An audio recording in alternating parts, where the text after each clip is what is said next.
We just spent 4 days in Osaka. And we're gonna show you some of our very favorite things to do in this wild city.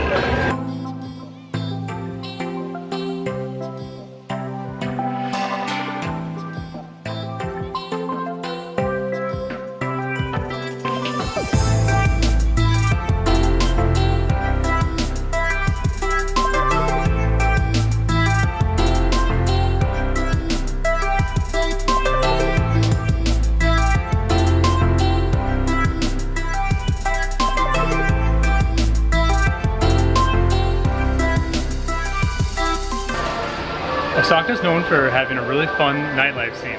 So we are on our way right now to go on a bar hopping tour with a really cool company called Magical Trip. And the area that we're going to be exploring is Downtonbury, which is the area known for nightlife and pubs, and it's going to be awesome. Come by! Come by!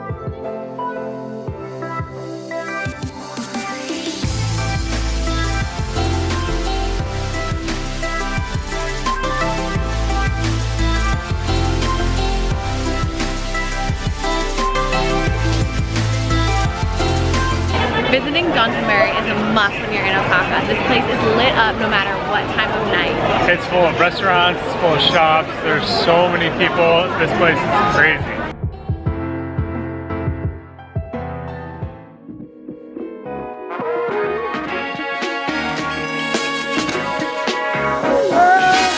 Alright, we're on our way to try to find a hidden speakeasy. And we're on a set of stairs that look like residential, but I think we're in the right place. I think it's this way. Let's go.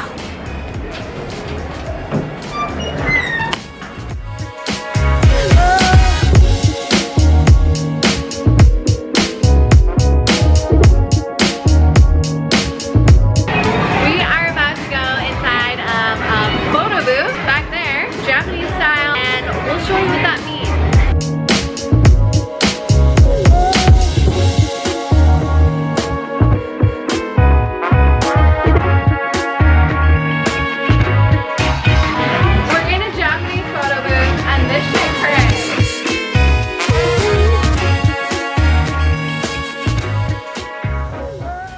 So one pretty popular experience in Japan is to stay at a capsule hotel. And on our last visit, we did not do that. So this time we decided to go for it. And they're usually separated by gender. So sadly, we don't get to stay in the same little pod. Hopefully we'll be able to manage. Yeah, I know we're obnoxious. But it'll be an interesting experience. So we are excited to go check in right now.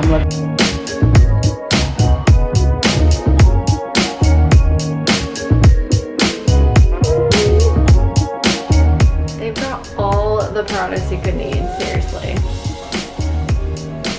There's even a public bath or onsen. No one's in there, so I'm filming.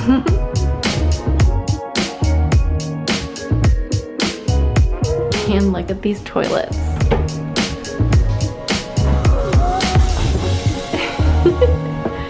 So Katie and I are about to say goodbye for the night.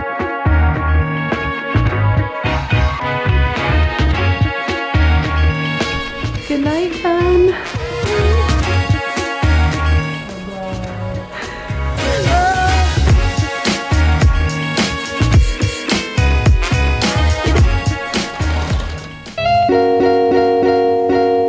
When we're traveling, we love taking cooking classes because you can learn a lot about a culture and cuisine by learning how to cook the dishes. And last time we visited Japan, we took a sushi making class. Today, we are making ramen. And these are our teachers. Hi. So today we will be making 3 different types of ramen, right? We're very excited. I'm very hungry. We are making ramen noodles, and instead of kneading it with our hands for 15 minutes, we get to stomp on it for only 4 minutes. And it's really fun. Good way to exercise. Yeah. You have to exercise before lunch.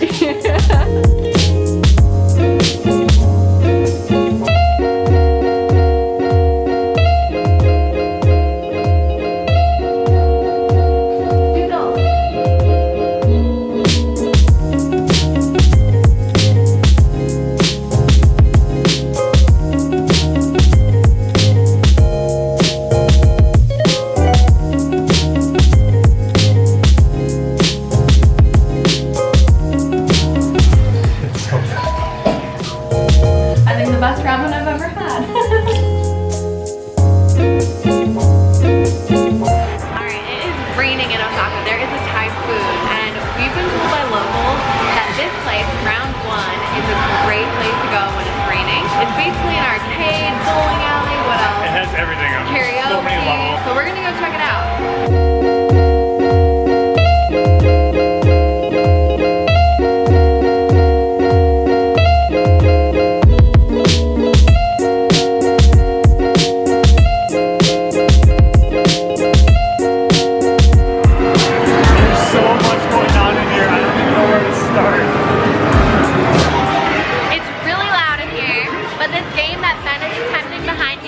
Pachinko, and it's a popular Japanese game where you take little metal balls and try to get them into the holes. I'm screaming right now, and it's kind of like pinball.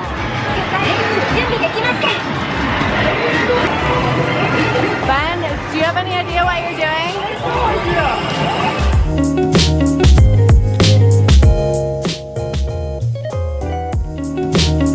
Oh, and it's open 24 hours. All night partying on slot machines. Osaka is the foodie capital of Japan. So it's a great city to take a food tour or to DIY your own.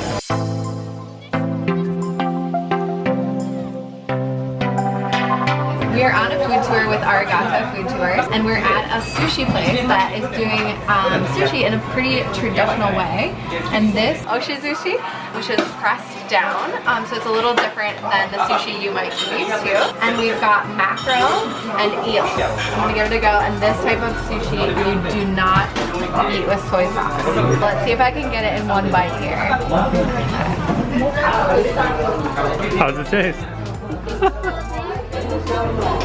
Also, this is my new favorite summer drink. It is made with shochu, which is Japanese, sort of like a vodka made from either rice or potato, and then mixed with like a sweet carbonated.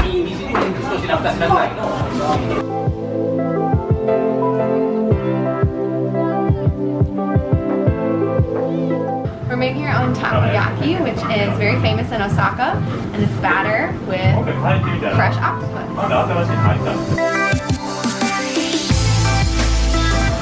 And this is ginger that we're getting.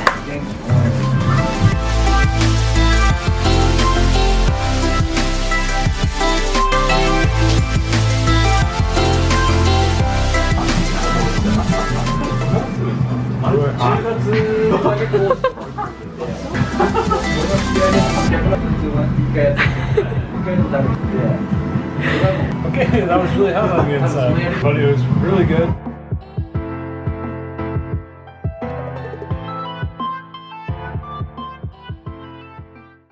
If you're looking for a crazy atmosphere at night in Osaka, The Shinsekai neighborhood is unlike anywhere else in the city. There's bars, there's gaming halls, there's restaurants, karaoke, everything. This place is seriously nuts.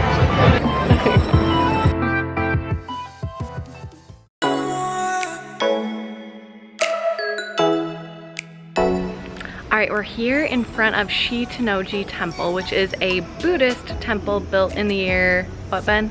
593. Thanks, tour guide. Built in the year 593 AD, and it's famous for a 5-story pagoda, and it's kind of in the center of Osaka. So we're gonna go explore. It's really hot today, so I'm not sure how long we'll last, but let's go see inside.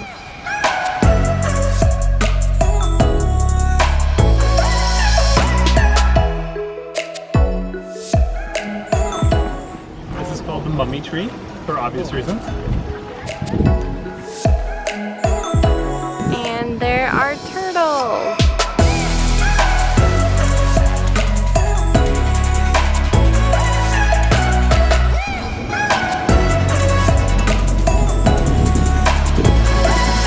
We are here in front of one of the most iconic sites in Osaka, the Osaka Castle, which is right behind us, right there.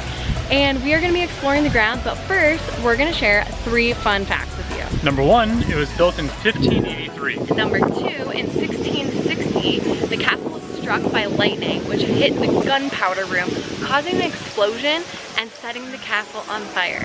And number 3, during World War II, it was one of the largest armories.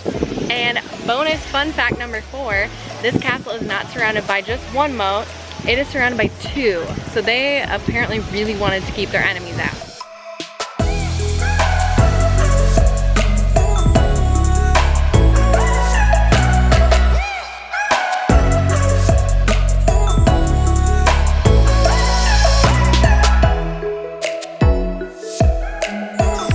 We came on a day trip to Nara, which is about 45 minutes from Osaka, and it makes a really fun just get away from the city for a day. And Ben is wearing his deer shirt today with hopes that it'll attract some of these cute little deer you see behind us.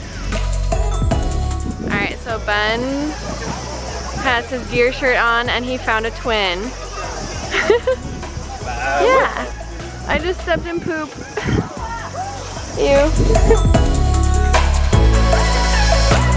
Nara is just 45 minutes from Osaka, which makes it a great day trip from the city. And Nara was actually the first capital of Japan before it changed to Kyoto and then Tokyo, where it is now. And Nara today is most well known for all the deer, which you can actually see right behind us. And the deer here in Nara are wild in the sense that there's no cages or enclosures keeping them in one spot, but they are somewhat domesticated. You'll notice that they're actually coming up quite close to us because they're not afraid of people. So when you go to Nara, you can explore the parks and the temples and come across all sorts of deer along the way.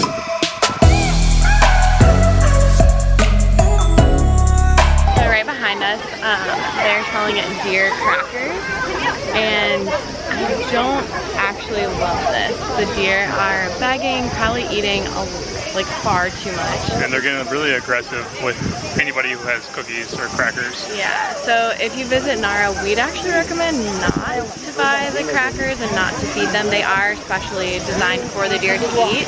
So if you're gonna feed them something, that's better than human food. But yeah, we don't love seeing it. Not a good scene.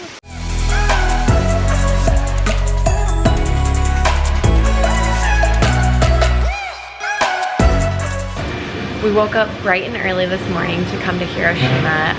We're going on a day trip here, and we're gonna learn a lot about this, the history. It's gonna be a very informative and important day on our trip to Japan. But first, coffee.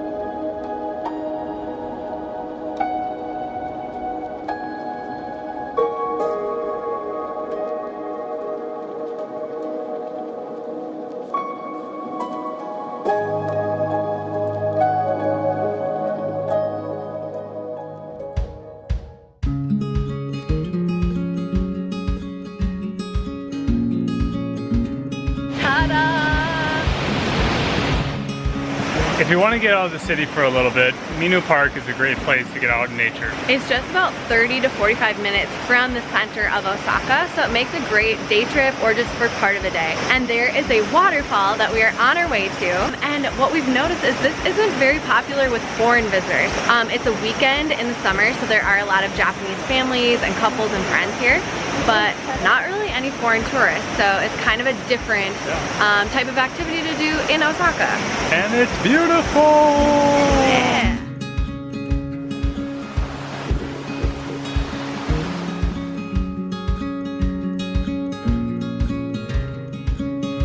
This park is known for tempura battered and deep fried maple leaves, these little guys, and we just got these fresh off the grill. They're selling them everywhere in this park, and I'm going to give it a try. So it's really crunchy and only slightly sweet, which I kind of like. Can't really taste the leaf at all. Yeah, it kind of just tastes like a cookie, like a barely sweet, super crunchy cookie. It's really good. It would be good with ice cream. Let's go find some ice cream. Now that you have a list of things to do in Osaka, the question is, where should you stay? And actually there are a ton of options for accommodation in Osaka, and a lot of them are quite a bit more affordable than the rest of Japan. So you've got plenty of options.